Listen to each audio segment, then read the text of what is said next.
Right now in tonight's special report, it's been said to be a mother is to forever have your heart walk around outside your body. But for many mothers, they never get the chance to see their own child roll over, crawl, or take the first steps.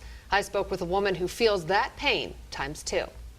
I was already hoping the pregnancy test was positive, and then as soon as it was, I was like ready to hold my son. Married for 3 years, Bonnie and Jonathan Swindle were ready to add a tiny member to their family. 3, 2, 1, 0.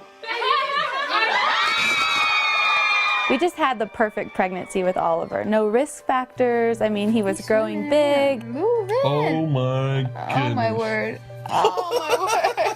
He weighed 8'1" when he was born and had blonde curly hair, so it was like love at first sight.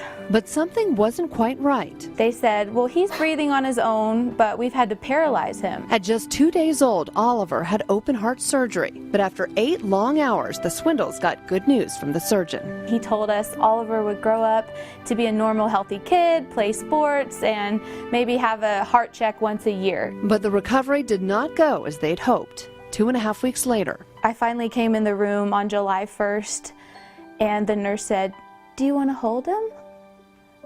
And I just fell to the ground because I had never held my son. So I knew in that moment that he was going to pass away. You are my sweet baby. You will always be part of me. Holding their little boy, Bonnie and Jonathan sang him the song they wrote when Bonnie was just 16 weeks pregnant. The song they sang every night, blissfully unaware of the pain that was to come. He actually was in my arms when he took his last breath. Is this real? You know, is it really over this soon? Like, I just had all these dreams and all these things that we wanted to do. Jonathan and Bonnie buried their son on a Monday, and since then have had many dark nights. And I think that we've both gotten better and better at being what the other one needs. But 5 months later, some light came into their lives. Read it. Oh my God. What's it say? No way! We got pregnant again, and we found out in December, so going into a new year, it felt like, okay, we can breathe, we have hope, like it's not gonna be Oliver, but we have something to look forward to. Since Oliver's condition wasn't genetic, doctors assured her she had nothing to worry about. But then, Bonnie began bleeding during church on a Sunday morning, and then we went to the hospital that afternoon. And once again, good news, the baby was fine. They literally discharged us. We're walking out of the hospital, and Bonnie says, I have to use the restroom. And then we miscarried. Yeah, I can't go through this again. I can't lose another one. And this loss was no less devastating. You don't know the baby's name. You don't know what the baby looks like. You got ripped off even more. The Swindles learned it was a little girl. They named her Eden. Now you start thinking, what's wrong with us?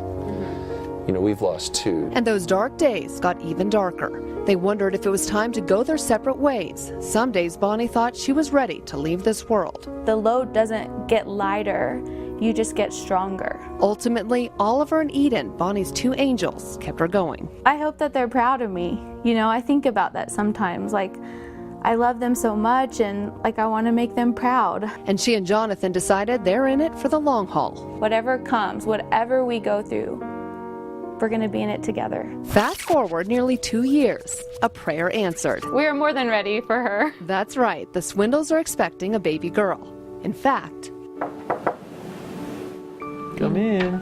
Come in. Hi. Hi, how's everything going? We're doing good. Very good. She just spit up, but she's good now. in late October, Eloise Faith Swindle made her much anticipated debut. She weighed 6 pounds, 12 ounces, and was 19.5 inches long.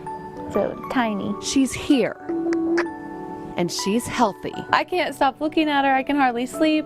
I don't really want to sleep, you know. I just want to keep her in my arms and stare at her. Bonnie has no expectations Eloise will fix her, take her grief away, or replace her siblings. I think it makes us appreciate this moment even more. And Bonnie and Jonathan vow to treasure all the moments ahead because no one knows what the future holds. You don't know anything. You don't have any guarantees.